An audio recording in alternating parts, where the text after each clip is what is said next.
Joining us now is a man who has taken questions from the White House press corps, released on TV. Matt Walsh, a founding member of the Upright Citizens Brigade, and currently the White House press secretary, Mike McClintock, on Veep.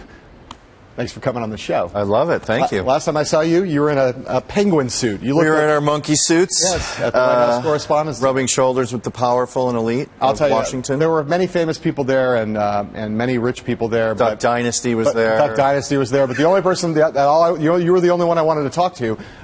You are here in New York City celebrating the 25th year of the Upright Citizens Brigade, which is a very legendary, esteemed improv troupe. You founded it back in Chicago, right, in 1991. Just talk about what made you start down that path of comedy. Well, of UCB. Well, UCB was a bunch of rambunctious youngsters doing improv. Chicago's a big improv city. And then at some point we would do shows, and at some point we wanted to get on television, so we had to make the decision whether to go to New York or L.A. Right. And New York was a better city for doing live theater and getting an audience going. So we packed up our props and our wigs, and we drove to New York in like 96. Right.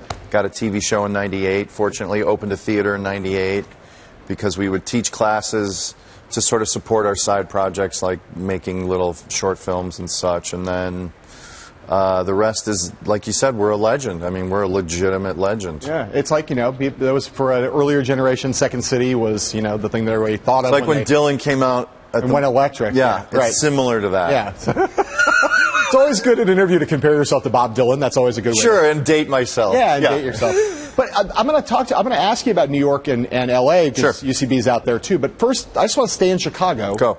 You're from Chicago. Originally, yes, right? Born in Chicago. Belushi, Aykroyd, Harold Ramis. A lot of other people, too. Yeah. I went to college in Chicago, and I'm not funny at all, so I don't think it's that there's something in the water, because it would have rubbed off on me. Yeah. But what is it? What is that culture that has grown up in the Windy City around improv, around comedy? Just what is that there that makes that so rich and fertile? I think the culture of it came out of University of Chicago with the committee, and then places like Second City and a guy named Del Close. It became the place to learn, and I think Del Close, who we celebrate with this festival every year, he was the reason that people came to study with this guy. He worked with Murray and Belushi and Aykroyd. He was the man. So I think once it was up and running and all these greats were studying with Del Close and doing long form improv, I think it just fed on itself. It's like, well, that's where Belushi came from. I got to study there, and then as a city, it's so financially easy to be poor and do theater. There's great audiences. You don't necessarily have to struggle to get an audience. And there's a ton of improv theaters, especially now. So there's a real cultural, for developing your chops.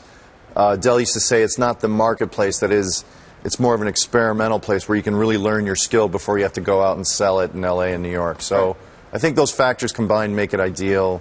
I don't know if it's a Midwest sensibility too. I'm sure that helps, but it's really supported in Chicago. It's a great art form to study in Chicago. Right. It just kind of become a beacon for people who want to get into this business. So Chicago, New York, L.A. L.A., you guys have a theater out there. You got a school. Two theaters in L.A. Two theaters and a school, right? Yeah. Right. So it's, again, become a real institution. Again, that's my hometown. So what's the difference between doing improv in those three places? In terms of style, in terms of the audience, in terms of the vibe around it? Yeah. Is there compare and contrast between the Midwest, East Coast, West Coast? Well, we don't have a theater in Chicago, but the Midwest, we did a lot of sort of Chicago satire, I think that's more common to make fun of the mayor and the Chicago-specific issues. I think New York, these are broad strokes, so I don't want to offend anyone's sensibilities. New York is sort of down and dirty, a little more punk rock edge, if you will. Our theaters kind of reflect that. They're a little nastier. They're clean and safe, but they have the grungier feel. And then in L.A., I think in the beginning, certainly, I think there's a little more... it's not pretense, but a little more, and it's not political correctness, but there is a little veneer. It's not as gritty as New York. It has to be a little more polished, or it's a little more but ultimately we talk about and do shows about anything. But I think if you had to say stereotypes, those would be my quick hit stereotypes of those three cities. Right. Is literally everybody who's doing it trying to get into the movies? In L.A.? Yeah. No. No, it is a great springboard. What generally happens is people take classes when they're young, they study it, They become best friends with these groups. They're like a band, basically. And then they keep their slots. Like every Monday night, once a month, they'll go play pickup improv. And then, meanwhile, they land a TV show or they'll go off and be successful. But there's people in advertising. There's people in like the straight world that have no aspiration to be in entertainment, and they continue to do shows there. You worked with Amy Poehler. Yes. At UCB, right? Yes. And your teacher also taught Tina Fey. Yes. So she came out of Chicago. So those two women are obviously enormously talented and have achieved great things and are really just almost at the peak of their careers right now, but are famous in some ways for playing politicians. Amy doing Hillary Clinton, Tina, of course, doing Sarah Palin. People say that everybody in the world hates Washington and nobody cares about politics, and yet these political characters seem to become kind of iconic in a weird way. What is that? How much is politics a fertile ground for satire in terms of improv, in terms of like what people actually do on stage? Well, it's certainly one of the things that everyone in the country knows. We either know the movies or the television or the political buffoons that we can go after. In terms of Amy and Tina, I mean, they're on a show that has to deliver something relevant. So if Sarah Palin's in the news or if Hillary Clinton's getting in the campaign again, you have to talk about that. So it's a great way to, that show, Saturday Night Live, is basically people want to see whatever happened in the news that week. In the way that they watch Jon Stewart, they want to see what they're going to do with the recent news events. So politics is a huge part of the news. Yeah. So. You've worked with, again, I mentioned those two. You've worked with a ton of people. You look over look through your filmography. I'm constantly looking over my own filmography. Every morning, I just go, man, I'm accomplished. It would.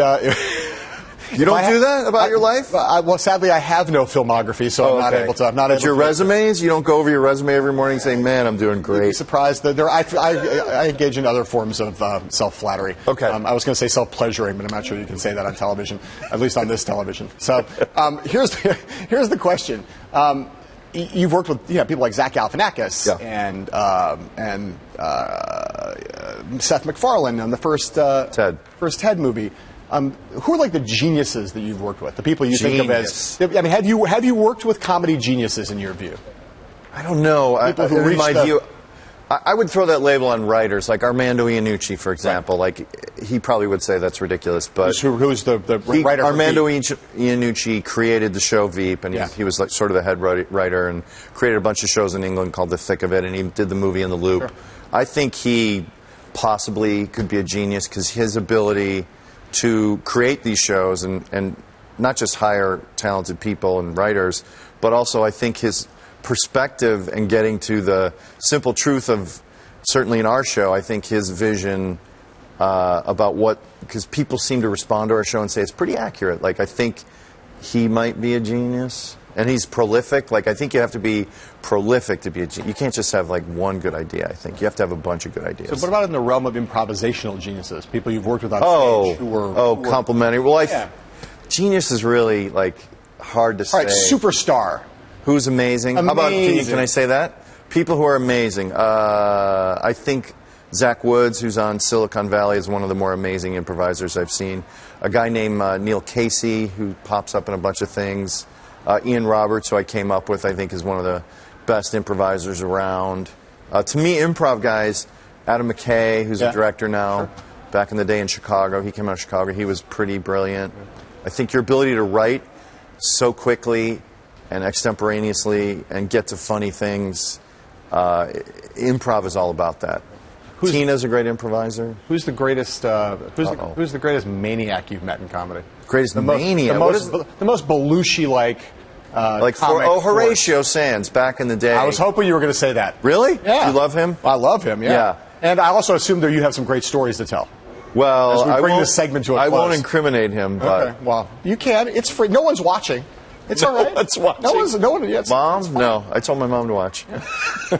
Horatio was a force of nature. I would say he was a young man that was fearless and would do the craziest things, and sometimes we got in trouble. Give me one. Give me one. There was a show in Chicago where we did like this fake rally where we took the audience in the street, and there were like torches and stuff, and people were chanting like "Fight the Power." It wasn't a real revolution, but at some point, Horatio. It was staged on our side. Like he drove a car that hit someone in our show and rolled off it as if they got hit by a car. Yeah.